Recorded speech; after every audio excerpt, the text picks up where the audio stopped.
Bagaimana dengan tabur bunga dan air serta membaca surah Yasin? Di zaman Nabi SAW pun dah ramai orang yang namun kita takkan pernah jumpai mana-mana Nabi SAW dan juga mana-mana para sahabat yang buat seperti ini. Tabur bunga, ambil bunga, lepas tu siram. Ini sebenarnya bukan ajaran syariat Islam ni. Ini ajaran non-Muslim yang di copy paste masuk ke dalam Islam. Itu bisa kita lihat pada hadis Al-Imamul Bukhari. Suatu hari Nabi Muhammad SAW melewati dua kuburan. Nabi kemudian mengatakan dua penduduk kubur ini tengah disiksa oleh Allah, padahal penyebabnya bukan dosa yang besar sekali. Yang satu gara-gara sering adu domba dan yang satu gara-gara kencing. Kemudian Nabi meminta pelepah korma dan membaginya menjadi dua, kemudian ditaruh di atas kedua kuburan tadi. Apa kata Nabi? Semoga Allah meringankan atau dua orang ini diringankan di dalam kuburnya selama dua pelepah kurma yang dipotong Nabi itu masih basah. Apakah betul ini terkhusus hanya untuk Nabi saja? Teman-teman bisa melihat dalam kitab Syiar A'lamin Nubala bahwasanya Abul Aliyah beliau berwasiat kepada Muwarriq Al-Ijli. Apa wasiatnya? Untuk ditaruh di atas kuburan beliau jaridal, pelepah kurma seperti yang dilakukan Nabi tadi.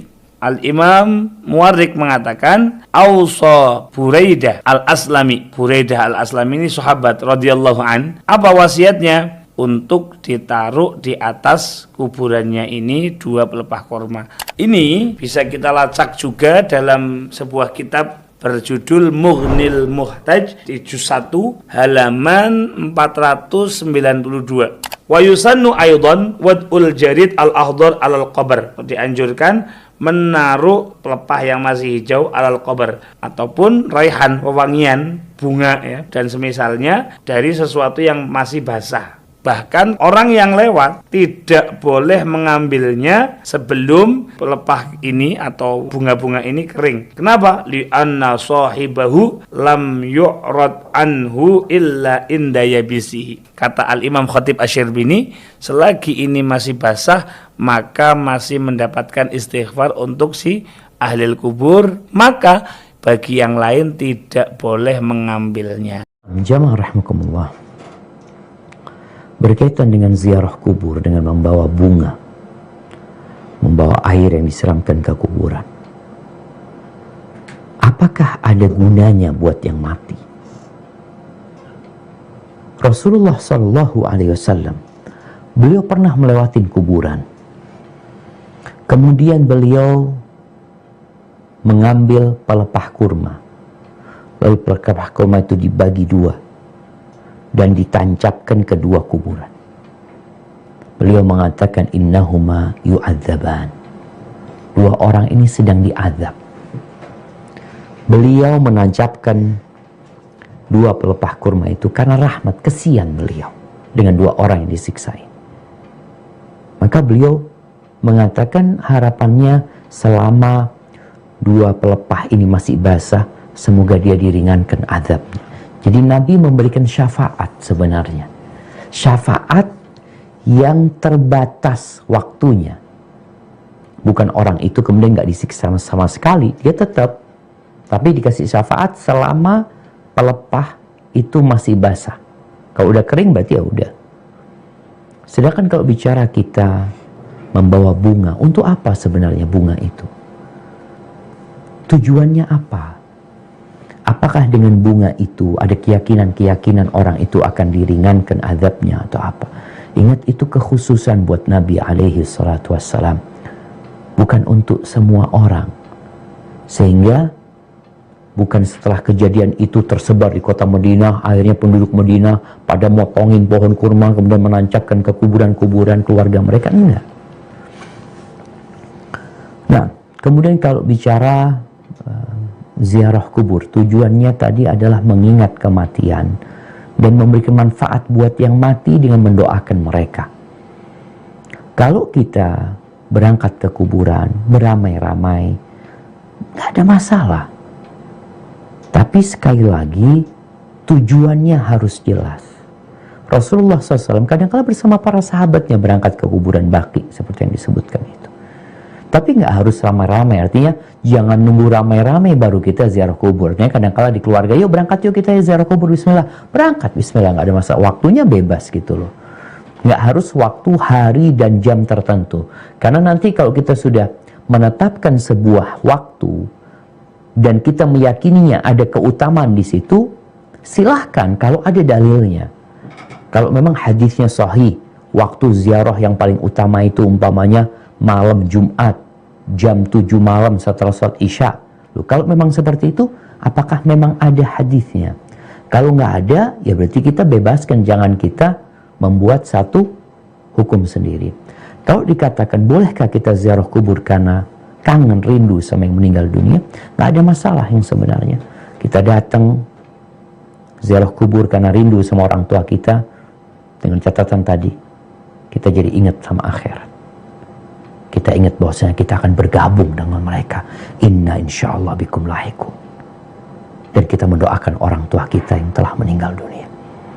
Sebagaimana Nabi SAW, beliau pernah minta izin kepada Allah untuk berziarah ke kuburan ibunya, diperbolehkan sama Allah Azza wa Jalla. Tapi beliau minta izin untuk memohonkan ampun buat ibunya, Allah melarang beliau. Hadza wallahu a'lam. Baik, terima kasih. Pada saat ziarah kubur, dulu Nabi pernah membawa pelepah kurma. Nah, pertanyaannya itu ya, Nabi pernah membawa pelepah kurma. Lalu kemudian orang ketika ziarah kubur membawa bunga. Baik, kita cermati dalam hadis itu. Nabi pada saat itu tuh tidak sedang ziarah kubur, Nabi itu sedang lewat. Di situ dikatakan marra biqabraini, Nabi lewat. Jadi Nabi tidak ada niat untuk ziarah kubur, tapi Nabi pas lewat.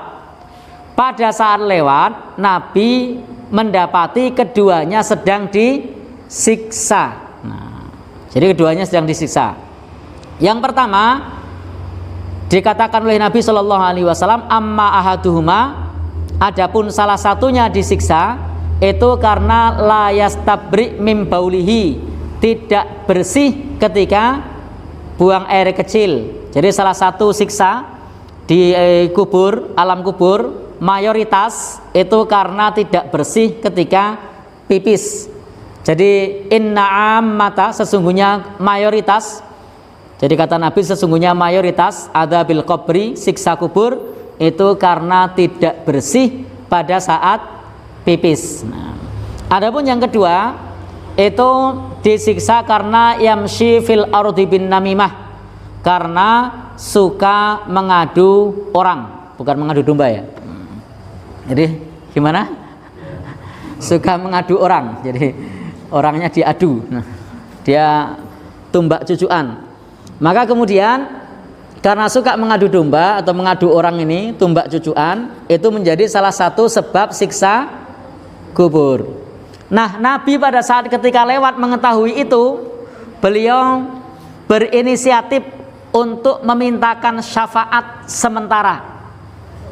Maka Nabi ambil pelepah kurma, dibelah jadi dua. Satu ditaruh di kubur sebelah dan sebelahnya. Dan Nabi memintakan syafaat, ya Allah, ringankanlah siksanya sejauh pelepah kurma ini belum kering. Jadi ini syafaat Nabi, bukan doa ziarah. Ini syafaat Nabi. Syafaatnya sifatnya sementara, selama pelepah kurma belum kering. Andai ini dikiaskan dengan bunga, ya tidak nyambung. Wong pelepah kurma kok karo bunga. Kalau mau nyambung, ya pelepah kelapa. Ya kan, yang mirip. Masuk kias beda bunga sama pelepah kurma. Nah, kalau mau kias ya yang mirip, pelepah kelapa, pelepah apa meneh, sawit, apalagi yang mirip. Tapi andaikan itu mirip, itu tidak nyambung. Kenapa? Karena itu syafaat Nabi, doanya juga nyun sewu, diringankan sejauh pelepah kurma belum kering. Apakah kita tega ketika ngasih bunga, ya Allah, ringankanlah siksa bapak saya selama bunga ini belum kering?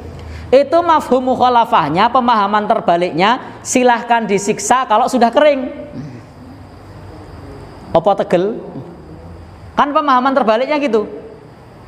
Jadi ringankanlah siksa selama belum kering. Berarti kalau sudah kering, Nah, boleh disiksa.